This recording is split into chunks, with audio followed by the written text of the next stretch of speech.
आप सब पर सलामती हो। कहाँ है अर्ज़ो समा का मालिक कि चाहतों की रगें कुरेदे।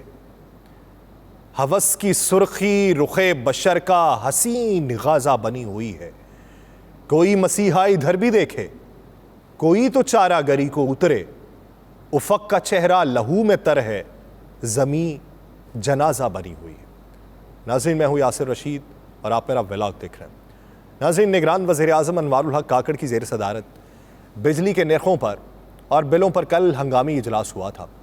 आज फिर इजलास हुआ। निगरान वज़ीर आज़म ने मुफ्त बिजली की फराहमी और बिजली चोरी रोकने के लिए हंगामी इक़दामात की हिदायत कर दी। अनवारुल हक काकड़ को वज़ारत तवानाई और तकसीम कार कंपनीज़ की जानिब से इजलास में ब्रीफिंग दी गई और इजलास में मुलाजमीन को मुफ्त बिजली की फराहमी के मामले पर भी ब्रीफ किया गया। निगरान वज़ीर आज़म को ब्रीफिंग में बताया गया कि डिस्कोज़ के अफसरान को फराहम की जाने वाली बिजली के मुफ्त यूनिट्स ख़त्म कर रहे हैं। वापडा के पुराने मुलाजमीन के अलावा किसी महकमे में बिजली के बिल्स में रियायत नहीं दी जा रही। पार्ट डिवीजन हुकाम के मुताबिक उस वक्त ये रियायत डिस्कोज़ के मुलाजमीन को मिल रही है जब मुल्क भर के अंदर तमाम अफराद जो हैं वो सरापा एहतजाज है और वो कह रहे हैं कि मिल रही है। उनका कहना है कि ऐसा नहीं है कि तमाम बोझ बिजली का बिल अदा करने वालों पे डाला जा रहा है। मैं इसकी वजाहत आगे चल के करता हूँ। वो कहते हैं कि निगरान वज़ीर आज़म ने मुफ्त बिजली की फराहमी को रोकने की हिदायत कर दी है। जी, रोक दिया होगा। निगरान वज़ीर आज़म ने बिजली की चोरी रोकने के लिए भी हंगामी इक़दामात की हिदायत कर दी है। हिदायत कर दी होगी। हुक्काम वज़ारत बिजली ने इजलास में वज़ीर आज़म को ब्रीफिंग देते हुए बताया है कि बिजली के टैरिफ का तयन नेपरा करता है। नेपरा को ये इख्तियार किसने दिया था? माजी करीब वालों से पूछिए कि इख्तियार किसने दिया।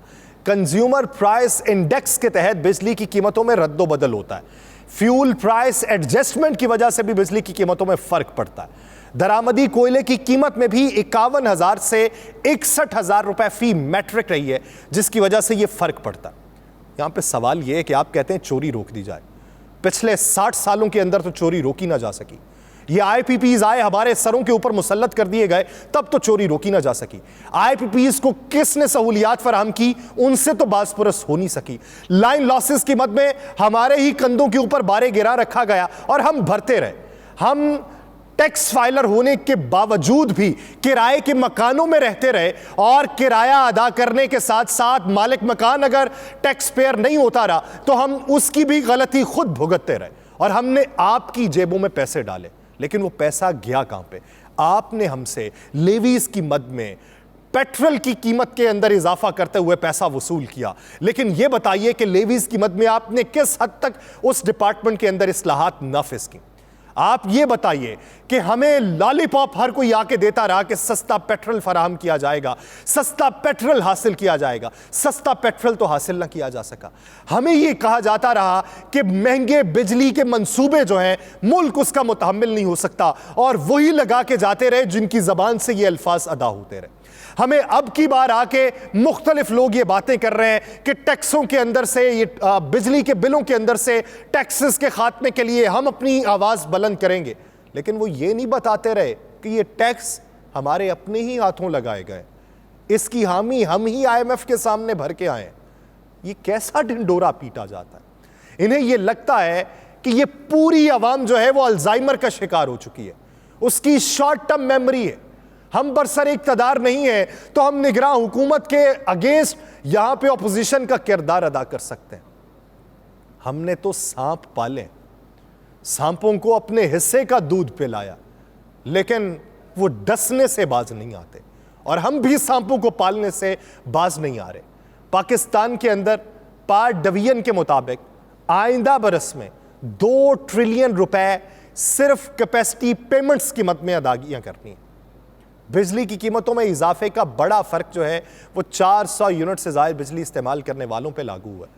अब उस बच्चे को घर वाले पीटते होंगे जिसने 399 यूनिट्स के बाद पंखा चला दिया और वो 400 के अंदर कन्वर्ट हो गया और लगा पीछे पूरा हिंसा। 400 से ज़रब लगाई गई और सर पकड़ के इंसान बैठ गया कि मेरे साथ हुआ क्या।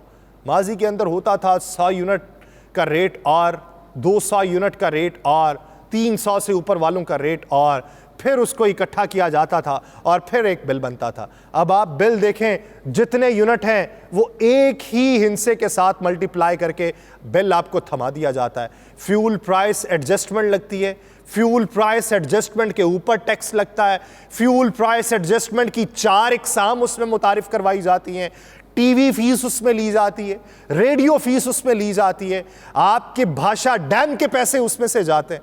लेकिन ये सारी चीज़ें होने के बावजूद भी हम आज मफलूकुल हाली का अगर शिकार हैं तो किन वजूहात की बुनियाद पर? 63.3% डोमेस्टिक सारिफीन के लिए टैरिफ में कहा जा रहा है कि कोई इजाफा नहीं किया गया। हमें बताएं कि आपने किस में इजाफा नहीं किया। वो जो आप कहते हैं कि आपने इजाफा नहीं किया, वो कोई एक टैक्स में नहीं किया होगा, उसके मुतबादिल आपने कई टैक्स वहां पे मुतारिफ करवा दिए। 31.6% डोमेस्टिक सारिफीन के लिए बिजली की कीमतों में 3 रुपए से 6.5 रुपए फी यूनिट इजाफा हुआ, ये हुकूमत कह रही है। हुकाम पावर डिवीजन के मुताबिक सिर्फ 4.9% डोमेस्टिक सारिफीन के लिए टैरिफ में 7.5 रुपए फी यूनिट इजाफा हुआ। डोमेस्टिक सारिफीन के लिए औसतन टैरिफ में 3.82 रुपए का इजाफा हुआ। दीगर कैटेगरीज में आने वाले सारिफीन के लिए 7.5 रुपए फी यूनिट इजाफा हुआ।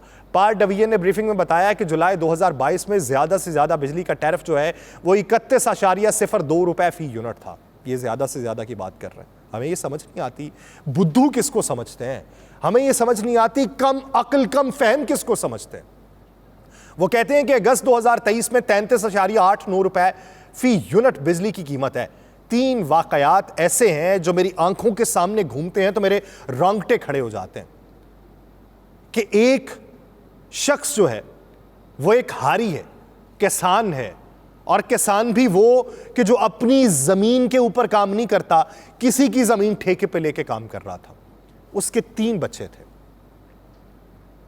सूरत हाल ये बनी कि उसको बिजली का बिल आया, सर पकड़ के बैठ गया, कुछ उधार उठाया और बिजली का बिल अदा कर दिया।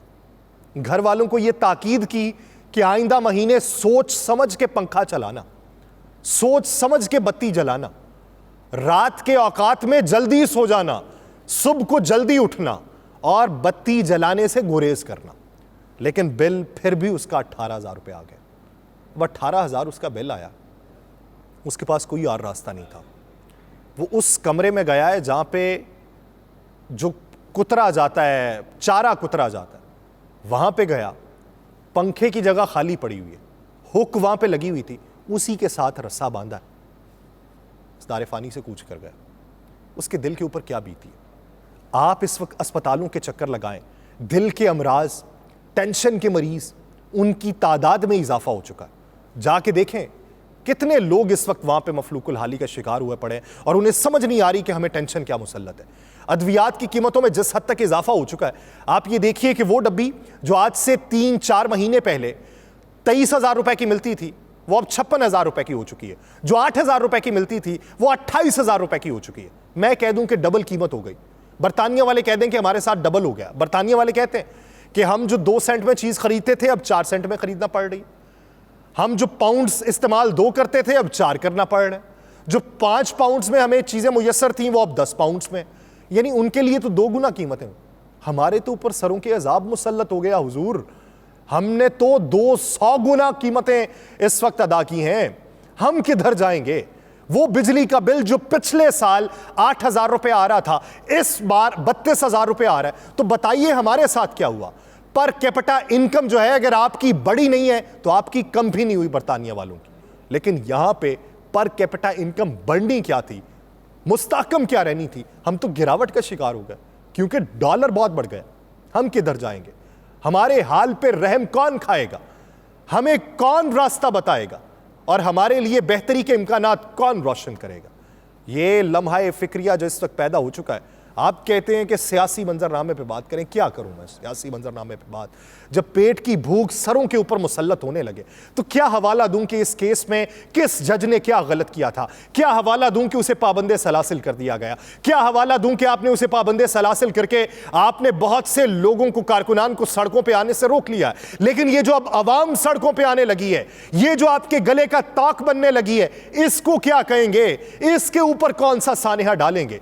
इसको क्या बताएंगे कि पाकिस्तान में $80 अरब की सरमायाकारी किस तरीके से आएगी या हम अपनी बरामदात को किस तरीके से ले जाएंगे। इसे एदाद शुमार से कोई शगफ नहीं है, कोई लेना देना नहीं है। पेट की भूख है इसको बिजली के बिल अदा करने हैं, इसको आटा खरीदना है, इसे मोटरसाइकिल में पेट्रोल डलवाना है, या इसे अपनी आमदोरफ्त के खर्चे को कम करना है और अपने बच्चों को पढ़ाना है। वो लोग जो इस वक्त बच्चों के बस्ते बेचने पर मजबूर हो चुके हैं, वो लोग जो घरों की अशिया बेचने पर मजबूर हो गए हैं, वो लोग जो अपने आबा की चीजों को सिर्फ इस वजह से अपने पास रखते थे कि उनकी आखिरी निशानी हमारे पास है, अब वो लोग कहते हैं ये एंटीक पीस है, इसे खरीद लें और इसके इवज हमें चंद हजार रुपए दे दें। उन लोगों की मफलूकुल हाली, उन लोगों की बद्दुआ अगर आपके ऊपर मुसल्लत हुई तो आपको भागने को कोई रास्ता दिखाई नहीं देगा। ये सियासी चपकलिशें छोड़िए, एक मेज़ पे आइए, हमारे हाल दरियाफ्त कीजिए और उसका कोई हल निकालिए। मुझे दीजिए इजाज़त, अल्लाह ने के बाद।